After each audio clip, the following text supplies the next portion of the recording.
Amém. Diga comigo, Deus é bom. Som. Nesse momento eu te convido a fechar seus olhos. Camila vai estar ministrando uma canção. Essa canção Deus me deu há algum tempo atrás. Coloque sua vida diante do altar do Senhor. Deus Espírito Santo, te convidamos a tomar o teu lugar sobre essa igreja. Colocamos diante de ti, Senhor.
segunda canção, que ela sempre melhora. Deus tem dado uma unção, uma graça específica sobre a vida dela.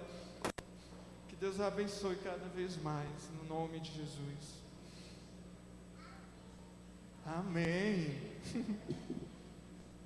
E o tema da palavra hoje é, diga comigo, o poder da confissão.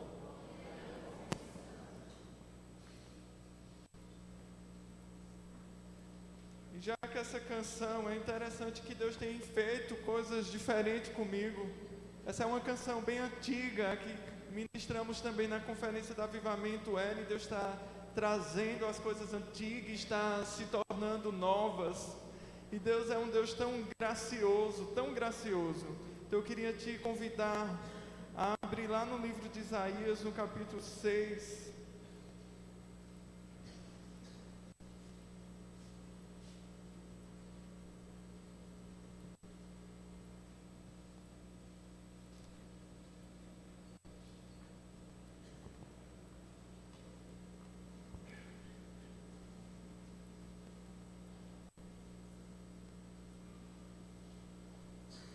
Quem encontrou, diga amém.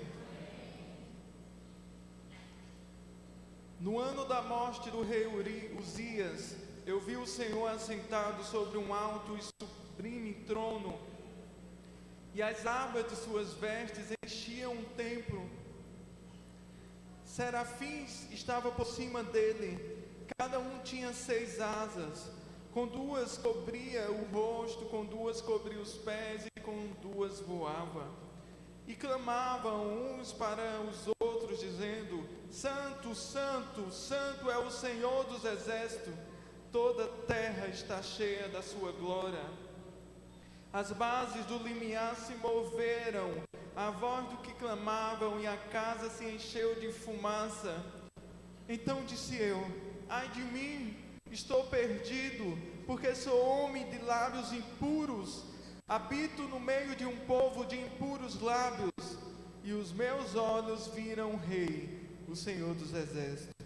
Então um dos serafins voou para mim, trazendo na mão uma brasa viva, que tirara do altar como uma tenaz. E no versículo 7 diz: com a brasa tocou a minha boca e disse: eis que ela tocou os teus lábios, e a tua iniquidade foi tirada, e perdoado o teu pecado. Depois disto, ouvi a voz do Senhor que dizia: a quem enviarei? A quem há de ir por nós? E disse eu: eis-me aqui, envia-me a mim. Somente. Deus, no nome de Jesus, Senhor, vem falando conosco, Senhor. Oh, Espírito Santo, vem passeando sobre este lugar. Declaro no nome de Jesus que cada pessoa que colocou os pés aqui neste lugar possa ser tocado e inundado pelo Teu Espírito. Vem trazendo a essência, a importância do poder da confissão, o que é que a confissão gera sobre nossas vidas. Em nome de Jesus, amém. Primeiramente, é importante entender o que significa o nome Isaías. Diga comigo: o Senhor é a salvação. Então o nome Isaías significa o Senhor é a salvação. É interessante que você pode ler na sua casa o livro de Isaías, e o livro ele resume em 2 aspectos. O primeiro é o julgamento do pecado, e o segundo é a promessa messiânica. Então Isaías já estava ali profetizando a vinda de Jesus, e ao mesmo tempo estava corrigindo o povo. É interessante que Judá e Israel haviam experimentado, irmãos, cerca de meio século de poder e prosperidade. Então eles vivenciaram uma fase muito boa, de 50 anos, mas gradualmente, diga comigo, gradualmente, caiu um sério declínio. É interessante que temos que ter cuidado com o sucesso. O povo estava muito bem, o povo estava próspero, as coisas não faltavam, Mas gradualmente caiu um sério declínio moral e espiritual daquele povo. Se você ler, você vai ler lá no capítulo 3, no versículo 8 ao 26. E era interessante que aquele povo começou a permitir lugares secretos para cultuar os pagãos, e também o rico começava a oprimir o mais pobre, e as mulheres começaram a negligenciar suas famílias em busca de um prazer carnal. Inclusive muitos sacerdotes e profetas tornaram bêbados, sim, bêbados, querendo agradar os homens. Então aquele povo começou a declinar. Estava muito bem. Tem muitas pessoas que começam muito bem, mas com o decorrer do tempo, se não vigiar, por isso eu gosto muito daquele texto lá em Mateus 27, que diz: orar e vigiar, para que não entreis em tentação, porque o espírito está pronto, mas a carne é fraca. E é interessante que a oração, ela tem que ser seguida com a vigilância. Eu tenho que orar, mas eu também tenho que vigiar. E é interessante quando o autor diz que o espírito está pronto, o espírito para estar pronto, então gera uma intimidade, uma constância com o Pai.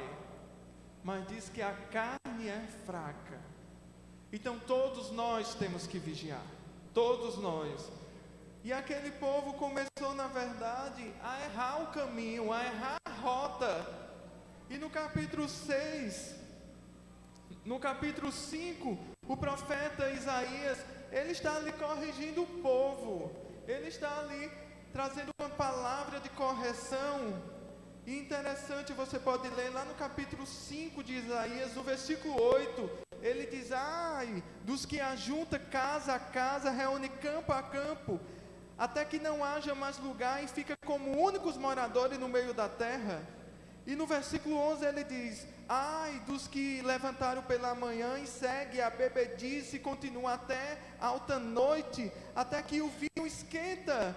E no versículo 18 ele diz: ai dos que puxam para si iniquidade, com corda de injustiça e o pecado como tiraste do carro. E o 20 ele diz: ai dos que mal chamam bem, e ao bem e mal que fazem da escuridade luz, e da luz escuridade. Põe o amargo por doce e o doce por amargo. E o 21, então ele vem no 21, ai dos. Mas quando chega no capítulo 6, a história começa a mudar. Diga comigo, a história começa a mudar. E é interessante que no capítulo 6, logo no versículo 2, primeiro ele diz: eu vi o Senhor assentado sobre um alto e sublime trono. Então Isaías viu a glória de Deus. No versículo 2, ele começa, na verdade, ele enxerga os serafins. E os serafins, ele tinha um ministério intimamente ligado com a glória e o trono de Deus. Então os serafins tinham um papel muito importante diante disso. E Isaías até então estava olhando para o povo, estava corrigindo o povo, mas ele teve acesso à glória de Deus. E quando ele teve acesso à glória de Deus, as coisas começaram a mudar. Porque quando a glória de Deus está em um ambiente, nós não olhamos mais para os outros, nós começamos a enxergar nós mesmos. Nós começamos a olhar os nossos defeitos, não os dos outros. Nós começamos a nos enxergar o que tem de ruim também diante de nós. Eu estava compartilhando que tem fases que nós estamos buscando mais Deus, sempre temos que ter, mas tem fase que está mais difícil, parece que a carne quer aparecer. E uma dessas fases que eu estava numa busca, numa consagração muito grande, eu inclusive parece, quanto mais eu buscava Deus, Ele mostrava dentro de mim coisas que precisavam mudar. Ele começava a mostrar-me sujeiras. E eu lembro que eu vi inclusive uma entrevista de Ana Paula Valadão, que ela dizia que estava buscando Deus, e Deus só mostrava sujeira. E ela disse assim, que Deus, como é que eu te busco e só tem coisa feia em mim? E Deus falou com ela, sabe o quê? Que quanto mais perto nós estivermos da luz, mais a sujeira vai aparecer. Para sermos mais parecidos com Deus, temos que estar mais perto, mas mais perto, as coisas em nós começam a aparecer que não são tão boas assim. E isso é muito bom, porque nós vamos nos tornando a imagem e semelhança de Deus cada vez mais parecido, porque Ele vai tratando em nós com as sujeiras do nosso interior. E o profeta Isaías estava nessa luta. É interessante que logo no versículo 4 diz que as bases do limiar se moveram, e a voz que clamava, e a casa se encheu da fumaça. A presença de Deus estava muito forte. Então disse ele, ai de mim, eu estou perdido. Em outra versão diz, ai de mim, eu estou perecendo. Aí ele começa a reconhecer, porque eu sou um homem de lábios impuros. Aí depois ele diz que também o povo tinha lábios impuros. Mas primeiro ele olhou para ele reconheceu que ele tinha lábios impuros. E interessante que logo em seguida diz na palavra, que quando ele faz esse reconhecimento, no versículo 6 diz, então um dos serafins voou para mim, trazendo na mão uma brasa viva, que tiraram do altar como antenaz, e a brasa tocou a minha boca e disse, eis que ela tocou os teus lábios, e a tua iniquidade foi tirada e perdoado o teu pecado. Então logo em seguida ele passou por um processo de purificação. Primeiro veio a confissão, diga comigo, confissão. E logo após a purificação. Então é interessante que quando estamos diante da glória de Deus, a glória de Deus gera confissão. E logo após a confissão tem que gerar purificação. Temos que ser purificados. E depois da purificação, no versículo 8 diz que depois disso ouvi a voz do Senhor que dizia, a quem enviarei, a quem há de ir por nós? E disse ele, eis-me aqui, envia-me a mim. Então ele só estava pronto para ser enviado depois que passou pelo processo de purificação. E às vezes nós não entendemos e dizemos, Senhor, as coisas para mim é mais difícil. Justamente porque não chegou o tempo. Justamente porque talvez algumas coisas em nós precisam de uns ajustes. Algumas coisas em nós precisam serem vencidas. E eu fui pesquisar o que significa a palavra confissão. E nessa definição diz que confissão é ação ou afeto de confessar, fazer uma declaração ou escutar a revelação de alguém, fazer uma confissão sobre um caso, aquilo que se declara ou que é revelado por alguém, segredo, confidência. Então tem várias formas de confissão, mas nós sabemos que para a confissão acontecer, é necessário primeiramente vencer inimigos. Diga comigo, vencer inimigos. E tem coisas que acontecem no nosso cotidiano, que são coisas querendo impedir de confessarmos. Às vezes é uma luta confessarmos. Discipulado é um processo, irmãos. Tem coisas que para ser confessado, precisa ser lapidado melhor. Porque você não está pronto. O ideal é que confessamos de imediato, mas às vezes é necessário passar por um processo. E esse processo gera isso. Interessante que teve um encontro que tivemos na igreja e teve um momento muito sobrenatural da presença de Deus, da glória de Deus. E logo que acabou esse momento, alguém veio me procurar e confessou coisas antigas, que depois de receber a glória, depois que a gente está debaixo da glória de Deus, chegou o momento de falar. Às vezes isso é o que acontece. Então quando estamos diante do Senhor, a glória começa a constranger, por isso que há um temor. Por isso que os sacerdotes no Velho Testamento, ele tinha esse temor, E quando a glória está muito forte, gera temor em todo mundo. Sim, em todo mundo, porque às vezes você diz, eita meu Deus. Eu lembro que teve uma pessoa muito usada por Deus, ia ministrar, e ela era muito profeta. Eu disse, meu Deus, deixa eu ver logo se tem alguma coisa para pedir perdão, para me arrepender. Mas na verdade a glória começa a nos constranger, e tem inimigos que querem impedir essa confissão. O primeiro inimigo que eu queria falar é a vergonha. Diga comigo, a vergonha. A vergonha de confessar o primeiro erro nos leva a muitos outros. Eu gosto de uma frase que o pastor Ebe diz, que é melhor confessar a tentação do que o pecado. E dos inimigos da confissão é a vergonha. Meu Deus, eu não tenho coragem de falar isso. E muitas vezes de falar o próprio Deus. Lógico que nós temos que confessar alguém de inteira confiança, alguém que sabe guardar as coisas. Mas primeiramente, ao próprio Deus. E às vezes essa confissão não acontece e leva a outros tipos de erro, por causa de uma vergonha. E hoje a sociedade é uma sociedade que está muito fragilizada em relação à vergonha. E eu gosto muito desse texto de Provérbios, no capítulo 28, no versículo 13, que diz: quem esconde os seus pecados não prospera, mas quem os confessa e os abandona encontra misericórdia. É interessante que para você prosperar, você tem que confessar e diga comigo, abandonar. Inclusive tem pessoas são muito fáceis de confessar. Tem pessoas que você nunca viu na vida, começa a conversar alguns minutos, já conta a vida toda. Muito fácil. Mas apenas a confissão não vai gerar efeito.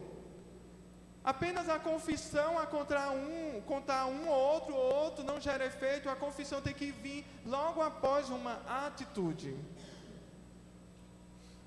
E o outro ponto, e o outro inimigo que atrapalha essa confissão, diga comigo, é o orgulho. E eu gosto muito dessa frase de Bart Williams, que ele diz: na guerra do orgulho, quem cede, vence. Diga comigo, quem cede, vence. E geralmente os que cedem, quantos casados nós temos aqui? Temos muitos. E o casamento, ele é regado, ou vamos dizer assim, faz parte do casamento ceder. Faz parte. Isso geralmente o mais maduro é quem vai em busca de um conserto. Não é passar a mão na cabeça dos erros, mas é consertar. E às vezes as pessoas estão cheias de orgulho. Quem quiser que venha me procurar. Eu não procuro. Em quantas situações que eu tive muita dificuldade, mas quando eu fui em busca de um conserto, saiu um peso das minhas costas. Gente, a Bíblia é bem claro, o diabo fica a derredor, procurando só uma brecha. Uma brecha não é muito, uma brecha é apenas um detalhe, é algo pequeno, que de longe não dá para perceber, é apenas uma brecha que o diabo está procurando.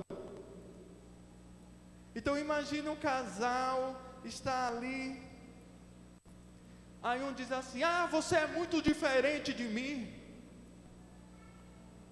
nós não damos certo, é melhor se separar. O diabo começa a ouvir e diz: se separar, está falando a minha linguagem, separação. E começa a soprar nos ouvidos, dizer: o meu temperamento é diferente. Temperamento não muda, mas se transforma através do Espírito Santo. Então, o que é que acontece? O diabo começa a jogar setas na mente. E tem que ter o mais maduro. E o mais maduro chega: separação? Que história de separação? Nós estamos casados para o resto dos nossos dias. Nós temos uma aliança com Deus acima de todas as coisas. E nós temos que entender isso. A nossa aliança principal é com Deus. Não é porque a pessoa errou que temos que errar também. Mas temos que ser um agente de bênção. Então nós temos que deixar o orgulho no lugar dele. Eu geralmente digo, os mais novos têm uma pele bem esticada. Aí o que é que acontece? A idade passa. O tempo passa, as pregas vão chegar. É inevitável. Vão chegar. E se o arrebatamento não for antes, o corpo vai aqui, vai para debaixo da terra. Para as formigas, fungos e sei lá mais o que. Interessante quando tem aqueles túmulos. Não tem aqueles túmulos que tem várias pessoas que são enterradas ali, que tem aquelas gavetas. Aí às vezes não tem mais espaço. Aí a pessoa diz assim, então pega os ossos, bota no saco e coloca lá no fundo, que cabe um caixão. Tanto orgulho para se transformar num saco de ossos. O que sobe é o Espírito. E nós não podemos esquecer disso. É o Espírito. Então às vezes ficamos no cabo de guerra. Eu não abro mão, eu não abro mão, eu não abro mão. Para que tudo isso? E lá em 1 Pedro 5,5 diz: sejam todos humildes, uns para com os outros, porque Deus se opõe aos orgulhosos, mas concede graças aos humildes. Irmãos, é muito forte. Deus se opõe aos orgulhosos. Deus não vai responder às orações dos orgulhosos. O orgulho está reinando, já sabe que Deus não vai responder. Melhor se arrepender logo e consertar.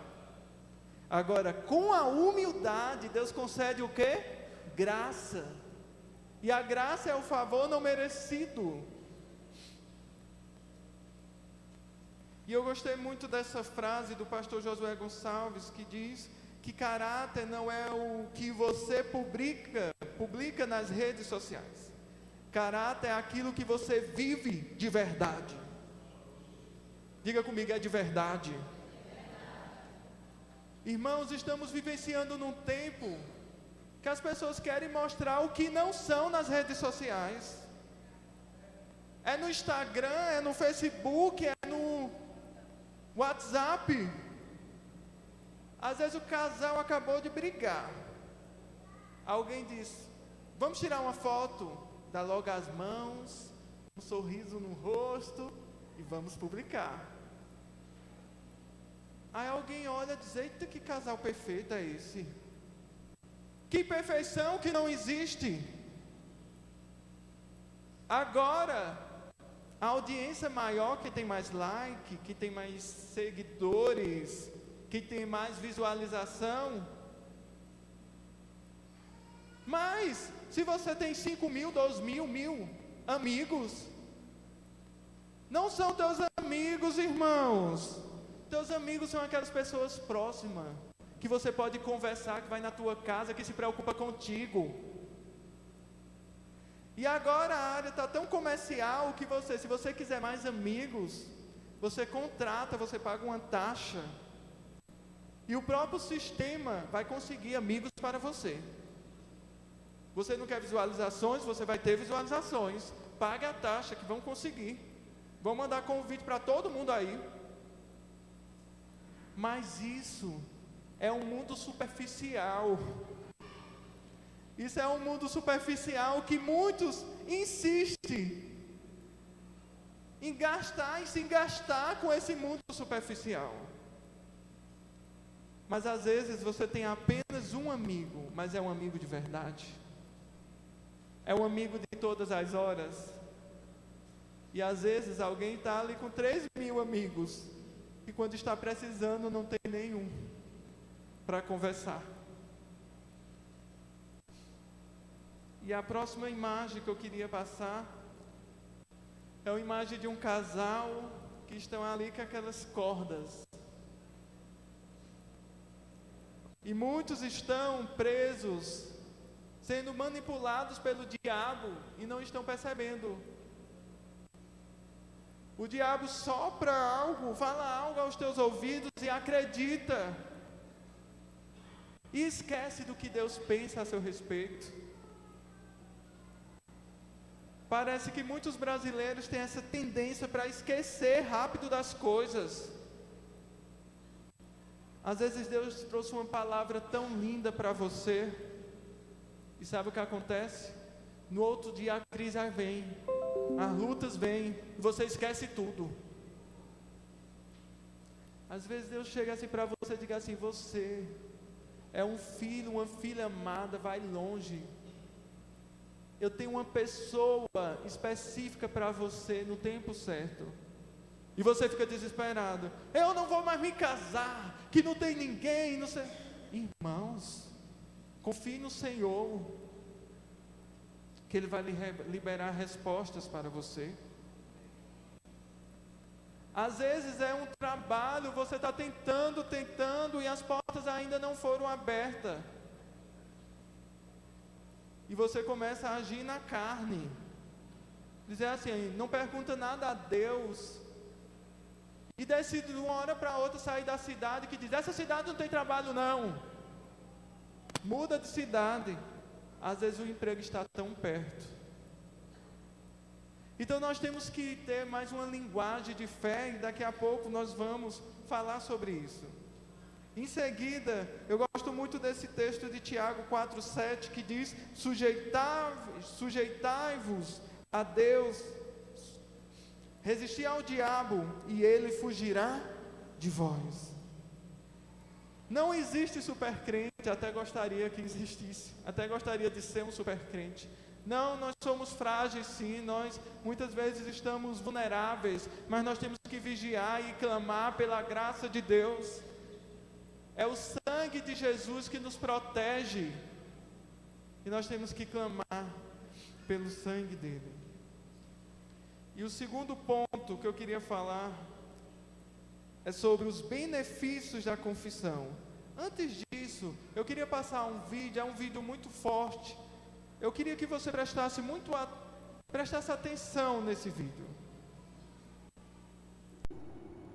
I remember my stepfather, would beat me, and he would beat me with extension cords and hangers and, pieces of wood and all kinds of stuff. And, after every beating, he would tell me, it hurt me more than it hurt you. And, I only did it because I love you. It was kind of, it communicated the wrong message to me about what love was. So for many years, I thought that love was supposed to hurt. And I hurt everyone that I love. And I measured love by how much pain someone would take from me. And it wasn't until I came to prison in an environment that is devoid of love that I began to have some sort of understanding about what it actually was and was not. And I met someone, and she gave me my first real insight into what love was, because she saw past my conditions and the fact that I was in prison with a life sentence for murder, and not only for murder, but for doing the worst kind of murder that a man can do, murdering a woman and a child. And it was Agnes, the mother and grandmother of Patricia and Chris, the woman and child that I murdered, who gave me my best lesson about love, because by all rights, she should hate me.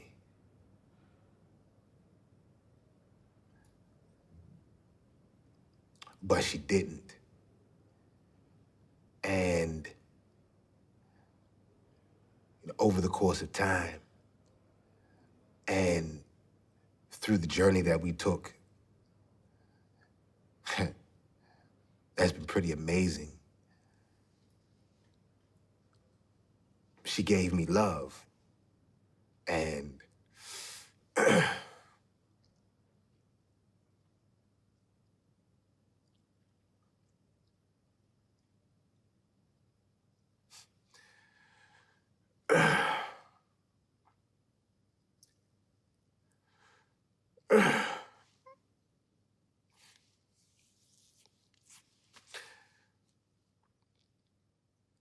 she taught me what it was.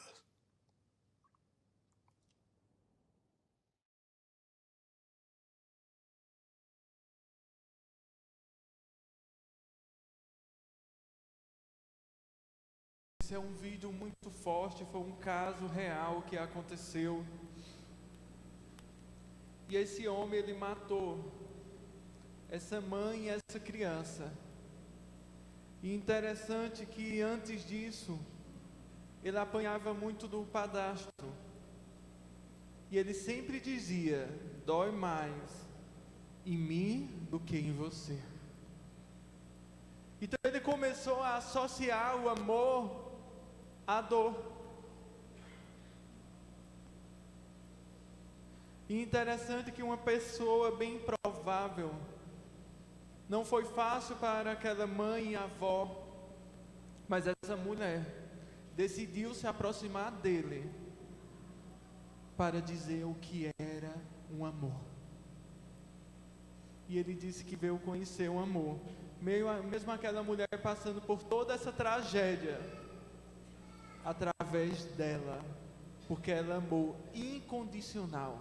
Gente, é um nível muito profundo de amor, incondicional. Talvez você aprendeu de uma maneira errada o que é amor, mas para chegar nesse nível de confissão, foi necessário uma mulher confrontá-lo através de um amor. Deus é um Deus que confronta com amor. E ele conseguiu chegar até a raiz, para entender porque ele agia daquela forma. Porque ele teve coragem de matar essa mulher e essa criança. Mas tudo porque quando ele era criança, ele aprendeu errado o que era amor. E às vezes fomos ensinados, sim, que dói mais em mim do que em você, mas às vezes a criança associa isso de uma maneira diferente. Os filhos devem ser corrigidos da maneira certa. E sempre buscando o porquê. Mas há benefícios em relação à confissão. E os benefícios são grandes. Lá em Hebreus, o primeiro benefício que eu queria falar está em Hebreus 11, que é a fé. A fé é o firme fundamento das coisas que se esperam e a prova das coisas que não se veem. Você não precisa ver, mas você precisa crer. Se você vê, não tem como gerar fé. Irmãos, e isso muitas vezes é uma luta em mim, é uma luta em nós. Porque às vezes nós estamos orando e as coisas estão contrárias às nossas orações. Às vezes as guerras vêm querendo provar. E qual tem sido a nossa linguagem? Qual tem sido a minha linguagem? E às vezes a nossa linguagem só está no natural, do que estamos vendo. Ah, mas a situação está muito difícil. Linguagem natural. A linguagem do céu. Aí a mente vai lá para cima. Ah, mas o Senhor está me ajudando, está me ensinando tanto nessa situação, e a vitória vai chegar, e eu já posso agradecer pela vitória no nome de Jesus.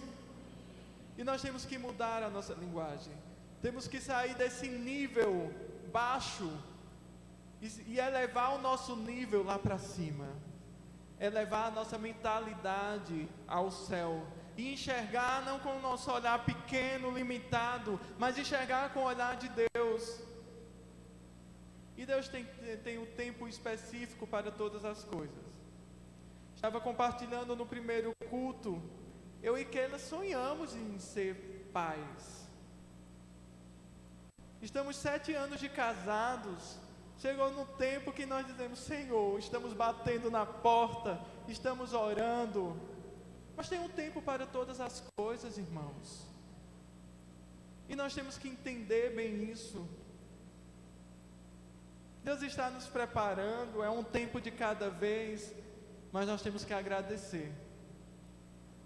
Interessante que no meu aniversário, muita gente dizendo: você é um homem de fé, não sei o que. Eu disse: meu Deus, me ajuda a ser um homem de fé. Porque às vezes a crise aperta e nós não enxergamos e queremos dar um jeitinho para as coisas. Mas Deus quer que nós venhamos gerar fé. Fé. E temos que mudar nossa linguagem. Deus, muito obrigado pelo filho que o Senhor está providenciando, Senhor. Muito obrigado. Aí feche seus olhos. Qual a promessa que você não consegue ver e você crê que vai acontecer? Se você não crê, comece a crer agora. Feche seus olhos aí no seu lugar. Comece a agradecer pelo aquilo que você não está vendo. As coisas podem estar contrárias, sim, mas você tem que agir pela fé, porque o Senhor trouxe em nós uma mentalidade. A nossa mentalidade não tem que estar nas coisas aqui que são passageiras, tem que estar nas coisas lá do alto. E nós te agradecemos, Senhor, te agradecemos pelo teu cuidado sobre nossas vidas, Senhor. Nós te agradecemos porque o Senhor tem um tempo certo para todas as coisas. O Senhor tem um tempo certo para cumprir as promessas. Oh Deus, muito obrigado, porque o Senhor tem uma visão perfeita. Estabelece a tua visão em nós, Senhor. Não queremos ter uma visão distorcida, uma visão ansiosa, uma visão complexada. Não a visão, mas o interior, um coração, os sentimentos. Nós queremos a tua visão, Senhor. Amém. E o próximo passo, eu gostei muito dessa imagem que diz que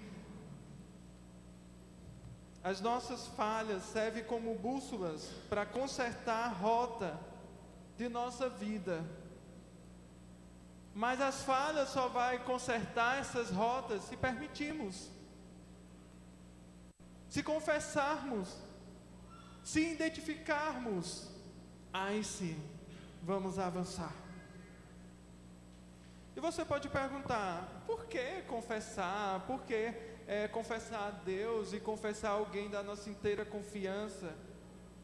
Primeiramente, porque reencontramos a paz em Deus. Tem coisa melhor do que você estar em paz? Tem coisa melhor? Em paz conosco, em paz com a igreja, como isso é importante. Segundo, porque reiniciamos o nosso caminho com mais força, mais fé e confiança. Se você estava no ritmo, depois de você confessar coisas, e nem sempre a confissão é pecado, às vezes é algo que você viveu, às vezes é uma lembrança dolorosa, e que você nunca teve coragem de mexer nessa área. Mas parece que quando há essa confissão, sai um peso das nossas costas, é incrível. E a outra coisa está lá em 1 João, no capítulo 4, no versículo 15. Se alguém confessa publicamente que Jesus é o Filho de Deus, Deus permanece nele e ele em Deus. Gente, me chamou muita atenção, porque nesse caso, se alguém confessa publicamente que Jesus é o Filho de Deus, Deus permanece, Deus já está dentro de nós, mas Deus permanece em nós, então Deus pode sair.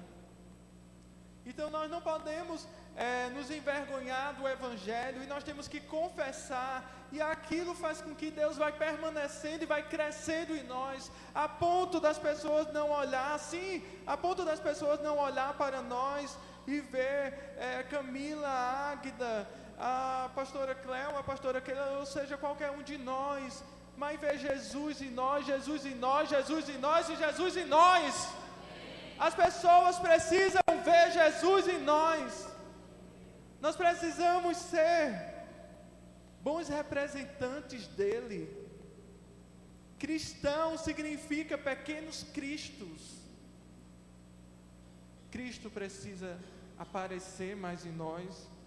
Em Tiago 5,16 diz: confessai as vossas culpas uns aos outros e orai uns pelos outros, para que sareis. Sim, para sarar. A oração feita por um justo pode muito em seus efeitos. Então, quando nós confessamos, lógico que não é a qualquer pessoa, mas quando nós confessamos primeiramente a Deus, e quando nós confessamos a alguém da nossa inteira confiança, nós somos curados.